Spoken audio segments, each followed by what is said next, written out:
So some of the things we're going to touch on today are AM Worlds, DGPT's upcoming 10-year anniversary and how they can improve moving forward, as well as why you haven't seen Kristin Tattar lately.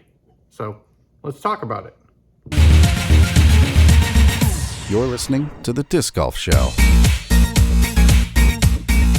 How's it going, everyone? You are watching and or listening to episode 17 of The Disc Golf Show.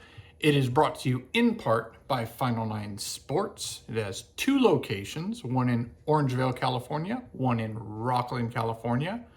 So if you are in the area, stop by, say hi, support the local pro shop here in Northern California area. And if you aren't in the area, go support your local pro shop, because you know you should. Let's get right into it. A couple of the little quick hit points are, why haven't you seen Kristin lately? Well, her and Latt got married. So big shout out, big congratulations to them and their new family. So we hope the best for them. Another quick note, Gavin Babcock was just engaged to Kennedy Morris. So shout out to them on their engagement. Another, DGPT is going to be turning 10 years old next year. So 2025 will be a decade long of the Disc Golf Pro Tour, which is kind of cool. We're going to be talking more about that and maybe ways that they can improve moving forward. But again, let's move on. Did want to do a quick shout out to our friends up north. The Innova Rip at the Haute Disc Golf Course is coming up September 13th to 15th.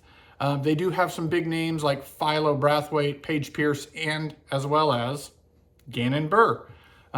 They are set to attend this, and it is a Q Series event, and it is held in Ontario, Canada. But I did want to mention that they're friends of the show, and we want to give them some notice up there. And you know, is that something that you think should stick? Do you think Canadian events should move up the line and move up the roster for Disc Golf Pro Tour? Should they become, are there any up there that you think should become part of the actual like Elite Series or the main Pro Tour rather than Q Series? But anyway, shout out to them. Again, Innova Rip held at the Haute Goat Disc Golf Course in Ontario, Canada.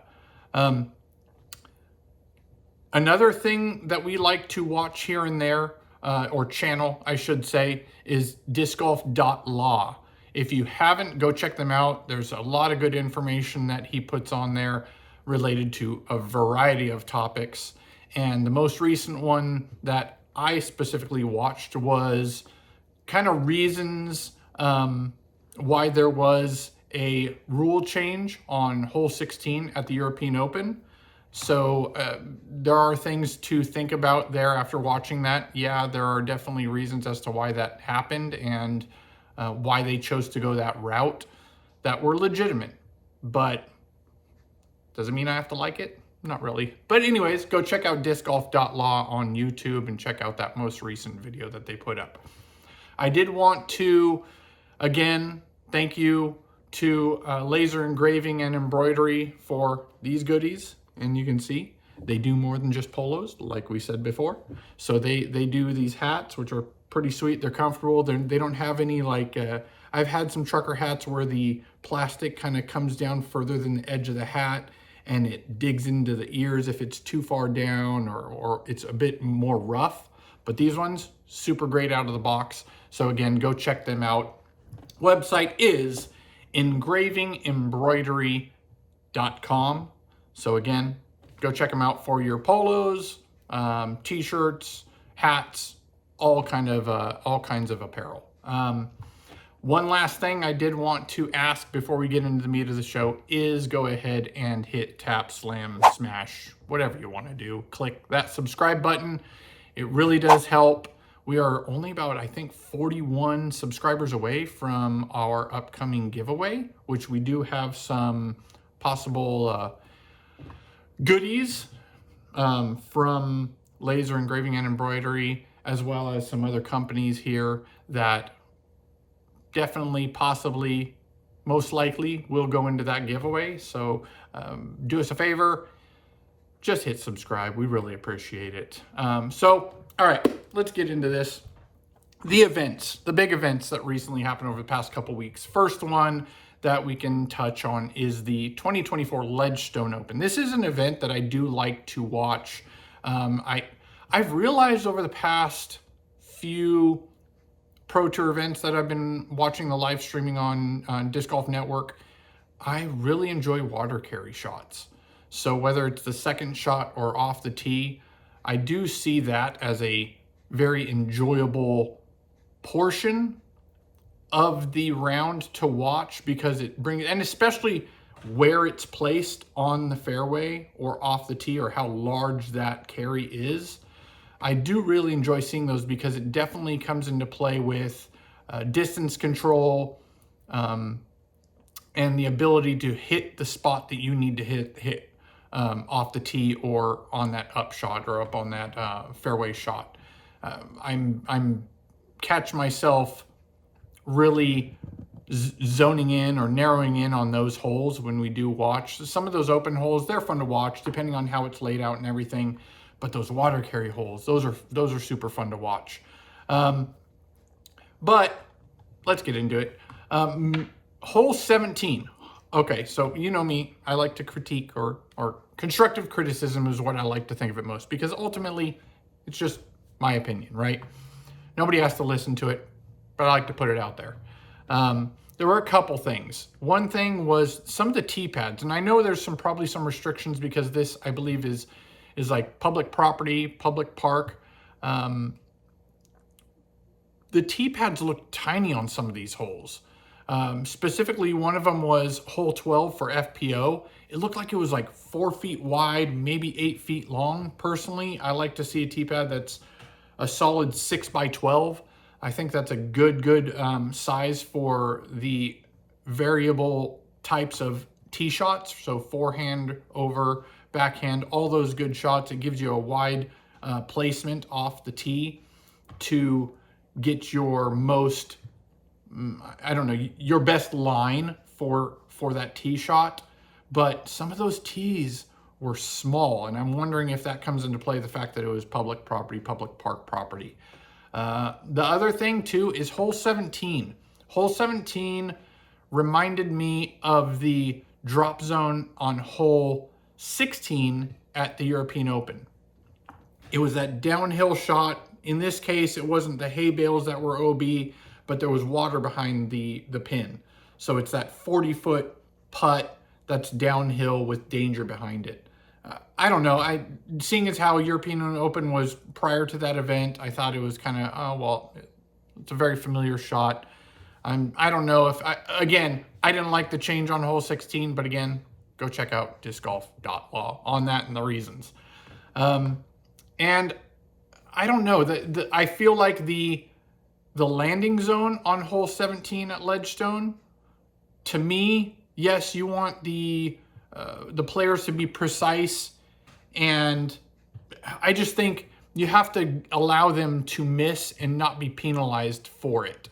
Those island holes, and yes, I think there was a more open shot over to the right, a layup shot kind of.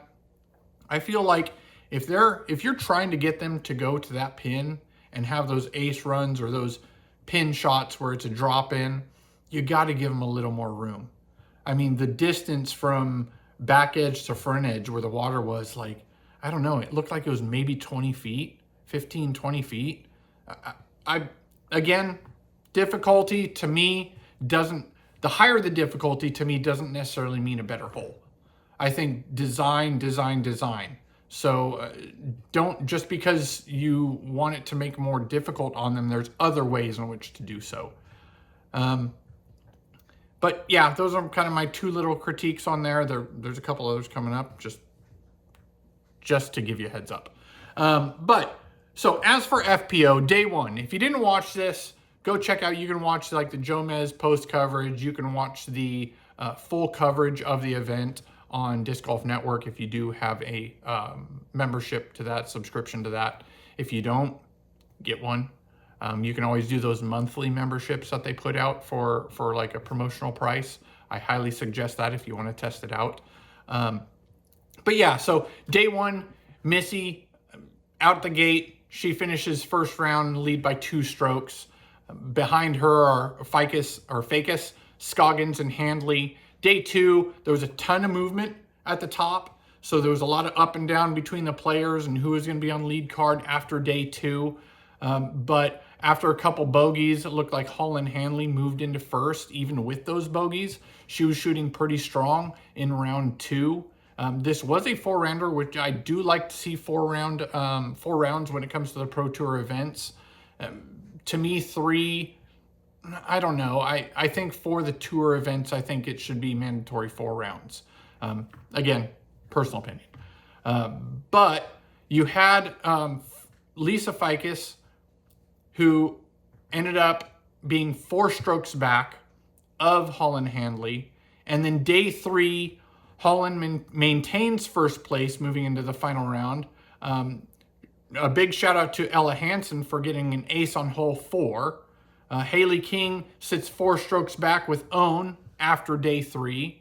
The other thing to note is that you had Fakis draining big putts.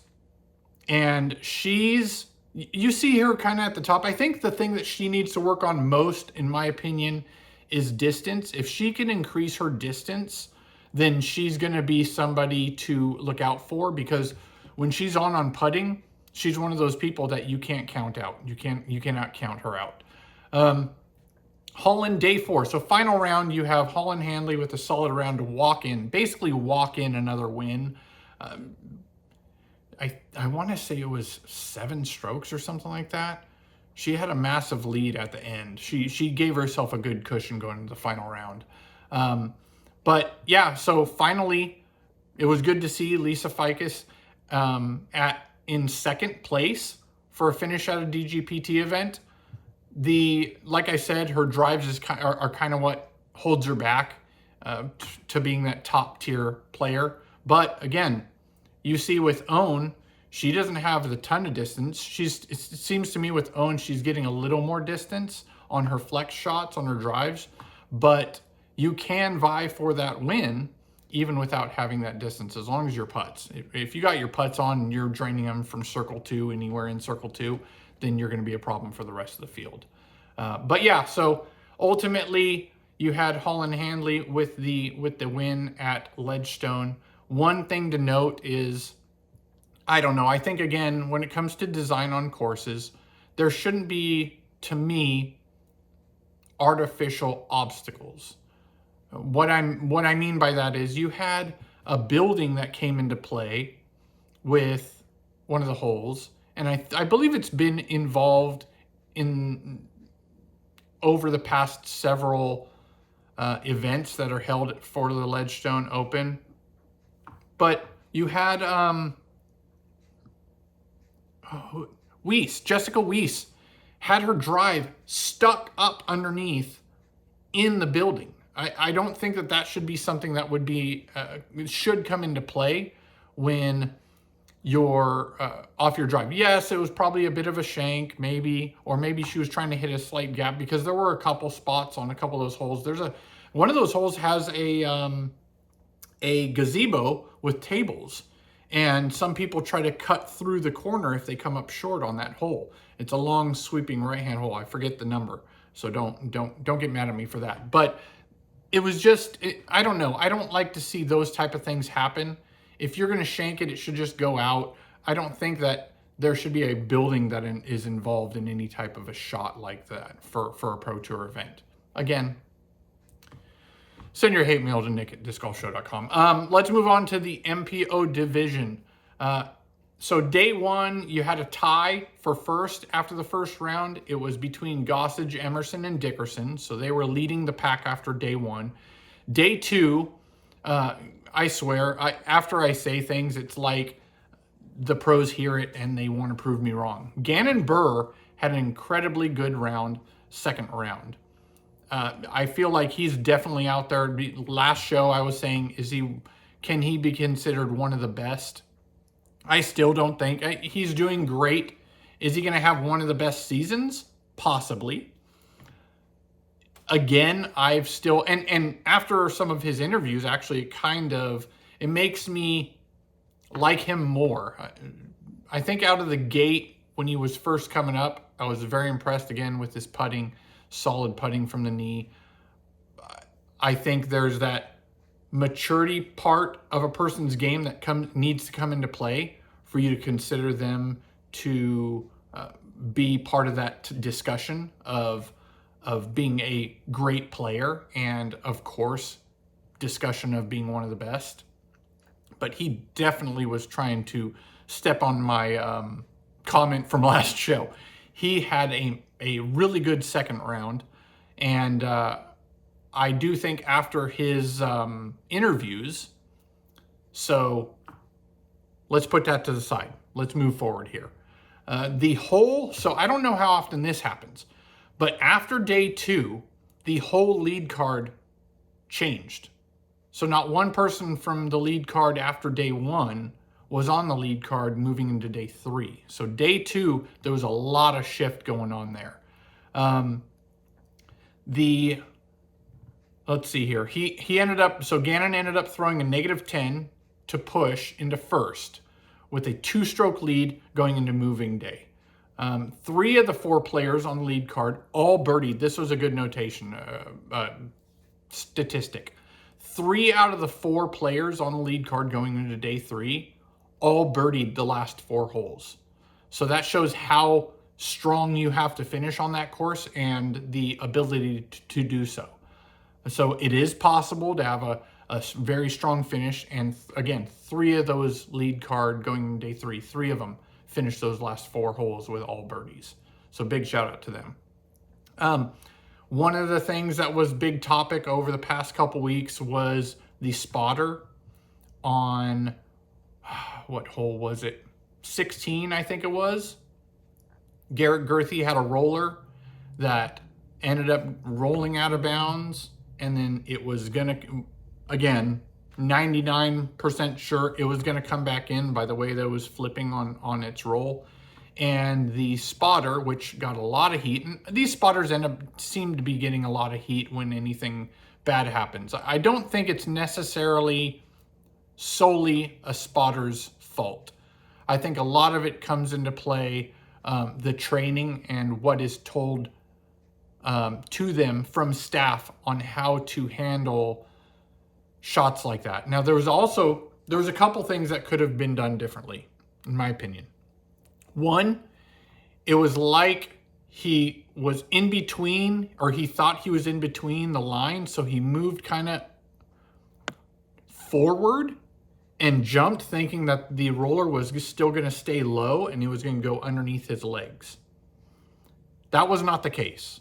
The roller hit a bump, shot up, and hit him directly center mass. So ended up keeping Gurthie from going back inbounds, which was that the right move? I think if anything, move backwards, move away from where the disc, not kind of in front of. I don't know. I don't know what he was thinking, but again, in those couple seconds leading up to that disc hitting that bump and shooting up, like, give the guy a break. He made a bad decision there. The other thing he could have done was there was a tree that was, I want to say, probably 15, 20, maybe 20 feet away from him, closer to the tee pad, so that direction. And had he been just on that side of the tree, it wouldn't have come into play either. He could have just had his post right next to that tree. And if anything is going to come into play, it's part of the course, the tree. So there were a couple decisions that could have been made to help the outcome of that. Now, again, Garrett Gurthie addressed it with the spotter, and he also addressed leave him alone. Leave him alone in social media. Everybody makes mistakes. But I think what it comes down to ultimately is staff and how they're taught and how they're told to spectate or spot these shots. Another thing with spotters is, to me, there's entirely too many spotters on the course. Like, spotters are there to let you know if and where a disc went at OB, right? Initially. Another thing is if it's and ideally or specifically on blind shots, right? Because off the tee, if you're throwing what you think is a perfect line and it clips some little branch and it goes out of bounds, the spotter's there to see it, hopefully. There's so many events that I see like they're just covered with spotters that it's very obvious if the disc is inbounds and they're still waving that green flag. And I mentioned this over the past, not several episodes, but I have mentioned it in past episodes. You don't need to swing that green flag if you can see from the tee that disc is inbounds. You don't need to. The athlete can see it. The player can see it. So it's obvious, right? I get it. The staff is trying to make sure that all bases are covered. Everything's covered, right? But you don't need to overdo it in that aspect. So move that aside, right? It was a horrible outcome for Garrett, and we hope that it doesn't happen moving forward. Will it? Probably, guys. It'll probably happen again, but we can address it when it does, or if it does in the future. So day 3, Buhr adds to his lead to finish round 3 with a 5-stroke lead over second place. Second place being Kyle Klein, Ezra, and Isaac Robinson. Those 3 end up rounding out the lead card moving into the final day. So you have a host of names there that are winners, that are big winners. Well, I mean, Ezra's there. Ezra's right there. Ezra Robinson, his time is coming. But you have Kyle Klein, who's won a major, who's won DGPT events. You have Buhr, of course, right? He's making a massive name for himself. And Isaac Robinson, another major winner, another tour winner. Day 4, Gannon Buhr was able to build himself a large lead that made it capable of him just needing a solid round. He didn't need a spectacular round. He just needed a good enough round, right? And again, doing his best to make me eat my words. But yeah, he ends up pushing forward. He ends up adding another win to his record. So now he has won 3 DGPT Elite Series events this year, 2 majors. Is this going to be one of the best seasons if he continues on this roll that he's on? Yes. If he wins the other 2 majors this year, definitely. Will he? We're going to see, because that next major is coming up soon. But yeah, so outside of him being the winner of the Ledgestone Open, you had, again, Ezra Robinson, which his name has been coming up a lot this year, getting another second place. You had Macbeth, who shot a 12 down to push him in to jump up into 8th place. The thing with, I made a note here, the thing with Macbeth, right? You can't count him out. This year, it seems like he has kicked it into what, if you don't know, beast mode, right? McBeast mode. I feel like it's just been late. He's had some massive jumps by the end of events to where he climbs that ladder really quickly and covers a big stretch of players to move up the rank. But it seemed a little late this year. It's always just one round too late. Had he done that on moving day, maybe he has another 12 down or 13 down to vie for a win.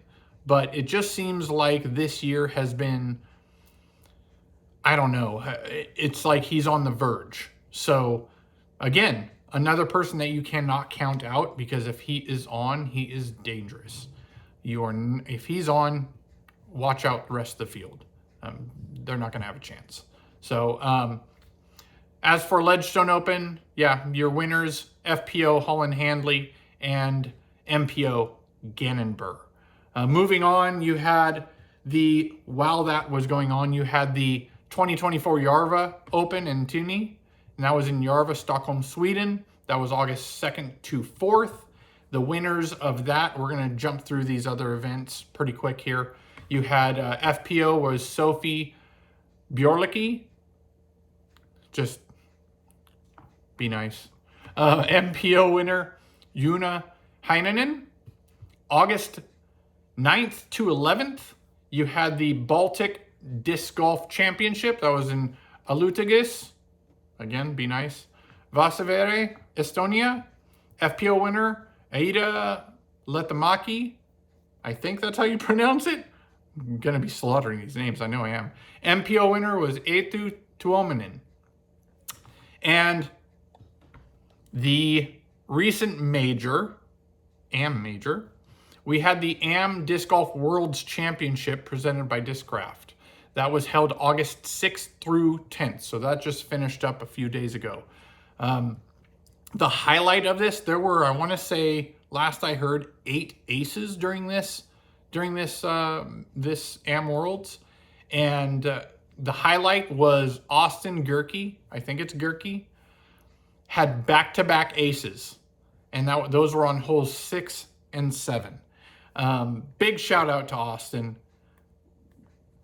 Amazing thing to do at AM Worlds. But as for even with those 2 aces, he did not win. But big shout out to Austin. MA1 winner was Ryan Mon from Simpsonville, South Carolina. And FA1 winner was Virginia Polkinghorn from O'Fallon, Missouri, Montana. God, why do I not know that? Anyway, Virginia. Big shout out to Virginia and Ryan for their Disc Golf World, AM Disc Golf World Championships.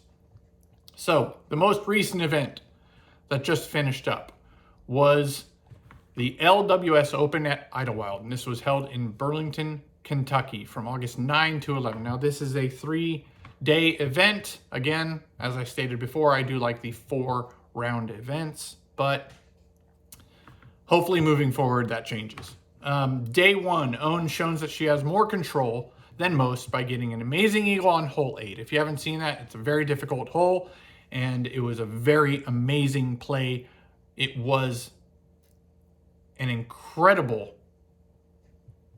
couple shots by Owen to get that eagle. Go check it out. I'm sure there's a highlight of it.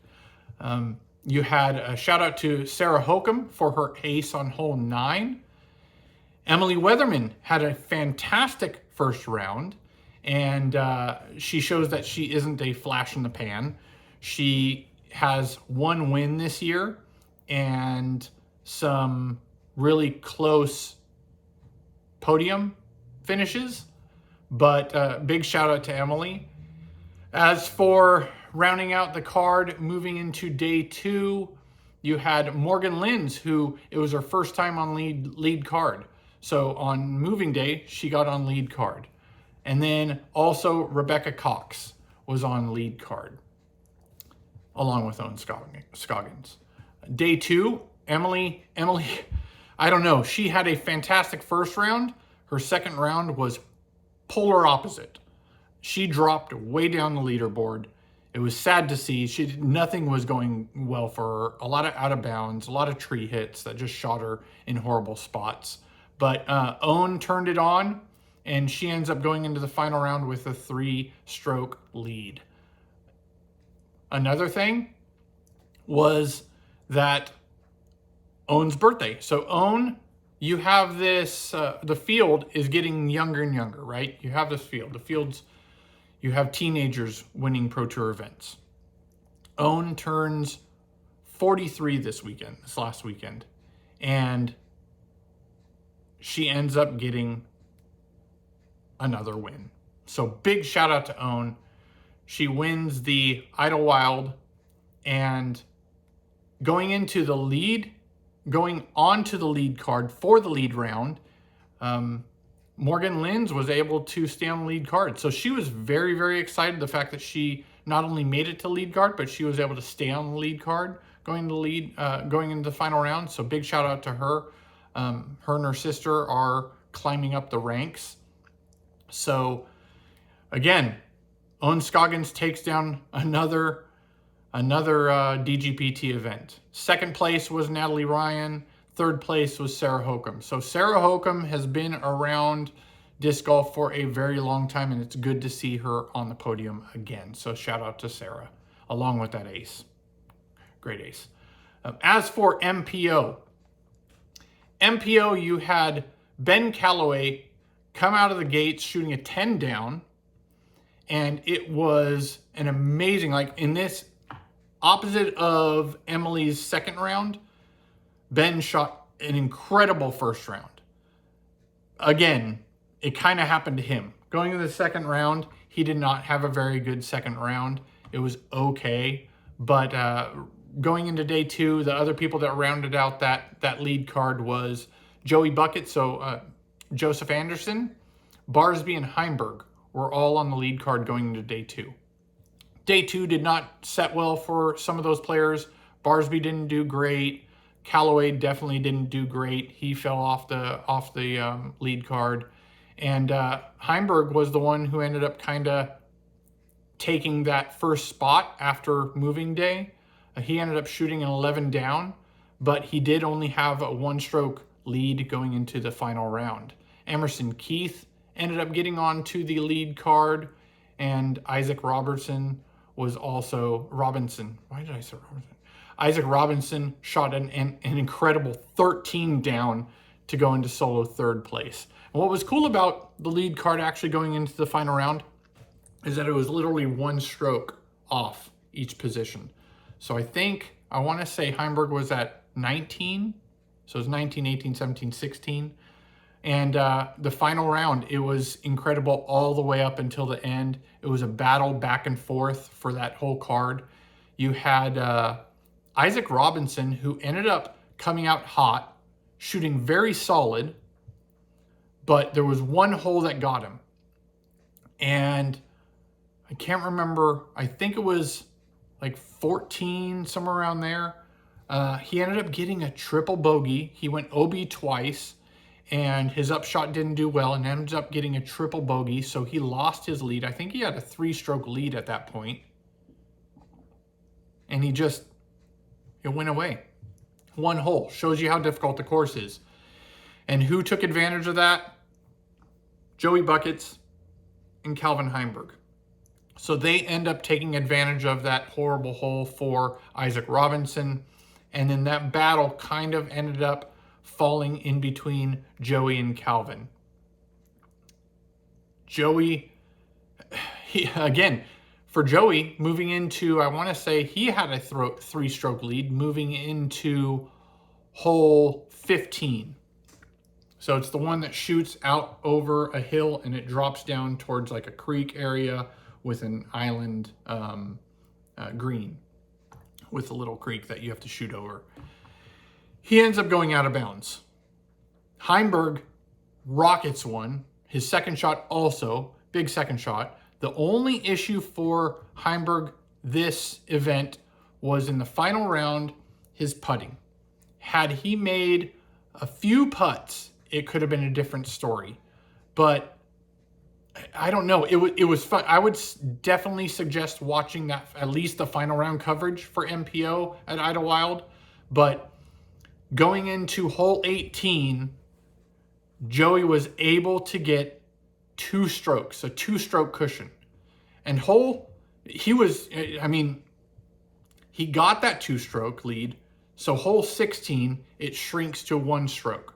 Hole 17 is kind of this little Snake River creek that goes down to an island green as well.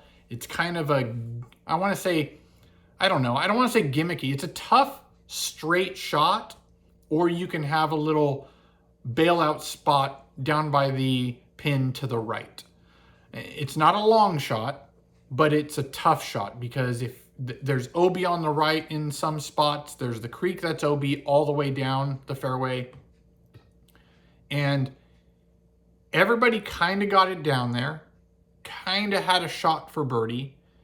and Joey was the only one who ended up making that birdie. Calvin had a just outside circle one putt, and he just came up short.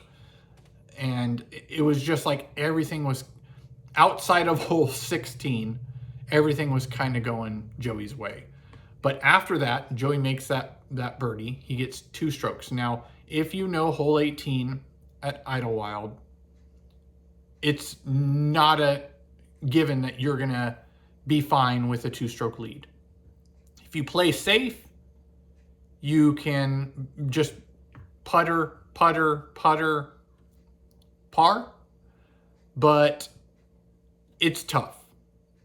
And luckily for Joey, he played it perfect. Like, his drive was almost out of the gap. It's a very long, narrow gap, right? Very long, narrow gap.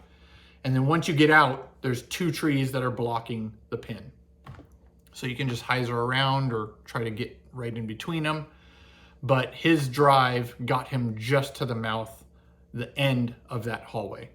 So big shout outs to Joey. He finally, now mind you, recently, Joey's, you've seen his name, Joseph Anderson, kind of up there around the top few cards, and he's had his shots. But big shout out to Joey Buckets for getting his first DGPT win. So again, you have Owen Scoggins and new winner for the DGPT events, the tour, Joey Buckets, Joseph Anderson. So big shout out. So last show I did do this. This one's going to be a little bit quicker, but I did a pro highlight. And talking about Joey, he's kind of basically the newest winner on the DGPT on the tour. I did want to just notate a few things on him. So pro highlight is going to be about Joey Buckets. 20 years old, going to be 21 next month. He's from Athens, Georgia. He's sponsored by Castoplast, which it's kind of more of a niche manufacturer, really quality product. He's been a PDGA member since 2019. He's rated 1,031. He only went pro just in 2021. So he's only been a pro for 3 years, 2.5, 3 years. Out of those few 2.5, 3 years, he's had 5 top 10s at DGPT events. He's had a couple top fives in the Silver Series from last year. And he also had a top 10 at Champions Cup this year. So big shout out to Joey. Go look him up. Really nice guy. Everybody on the tour loves him. And big shout out for his first DGPT win this last weekend at Idlewild. So this gets us to upcoming events. There's one upcoming event moving forward over the next couple of years. You have August 21st to 25th, the 2024 PDGA Professional Disc Golf World Championships. This is going to be an event that's in Lynchburg, Virginia. It's interesting because this is a brand new course. It's one of the courses that Paul Macbeth has designed, and there hasn't been any, I don't know, I'm kind of torn on this. I've seen it so many times on the foundation, Trevor and Hunter playing this course. So I know the course just from those videos, but there hasn't been any big events that are held at this course. So I'm kind of curious as to how it will go, because it doesn't have the history involved of any like top events being held at this course. My personal opinion is that you should have some bigger events held there before you jump into, in this case, a major. But the one event, so the fields have basically this next week and a half to practice there. And there are a few of these pros that are playing an event this weekend prior to just going straight there and practicing for a week and a half. But yeah, it'll be interesting. I'm looking forward to it. Question of the show. How can the DGPT improve moving forward? I would say definite more training for staff. I would say that would be the biggest thing. And obviously for obvious reasons, I don't want to go over it again. It happens almost not every event, but it happens too much in my opinion that that people come into play that shouldn't come into play on shots. Less gimmicky holes, definitely. I don't think that you've got to make it so difficult for the athlete that it ends up being horrible for them to play the hole, and you make it it's a par 3, but it averages 5. That shouldn't be a thing. The other thing for me is moving forward, I think you're going to see a lot of these events moving to private property. The fact that some of these tour events are on public courses, public property courses, I think it gives too many limitations for staff as well as the event. And I don't know. I think there's definitely many things that can be addressed, but for me, those are probably the top 3. If you do have any suggestions as to things you'd like to see for the tour to implement, shoot them down below. Let us know how you think the tour could improve. I know people say, oh, the coverage and everything. Well, listen, guys, that's going to get better as time goes by. You can't force that thing to be perfect out of the gate. And yeah, they're coming up on 10 years. Yes, they've had time to improve, and they have. They've improved on several aspects of coverage and commentary and all that stuff. But you can't force it to be great. It's got to get there in its own time.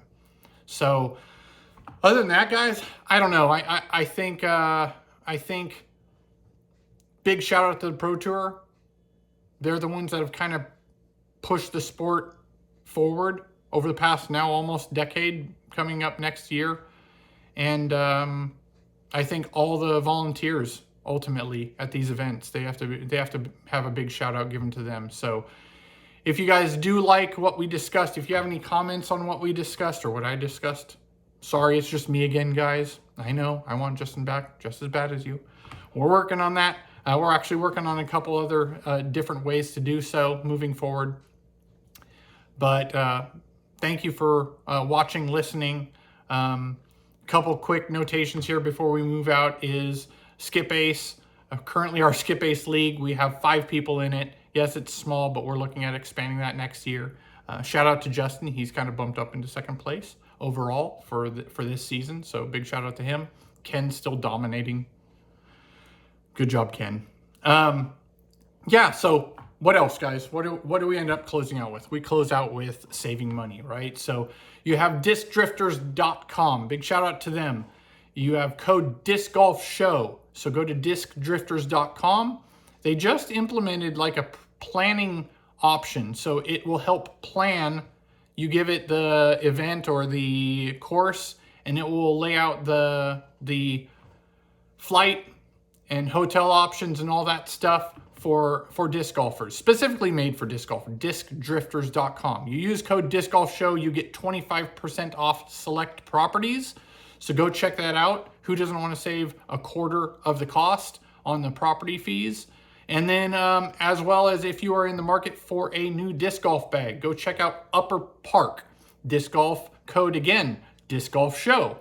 And when you use Disc Golf Show at upperparkdiscgolf.com, you will get 15% off your purchase. So if you do need a backup bag, a new bag, a smaller bag, they have a variety of different bags with different color options and all that good stuff. So go check them out, Upper Park Disc Golf.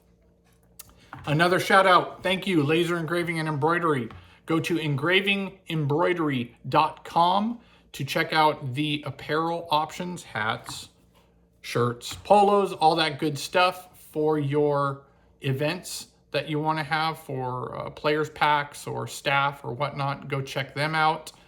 This episode again was brought to you in part by Final Nine Sports. We really appreciate their support. They have 2 locations, one in Orangevale, California, one in Rocklin, California.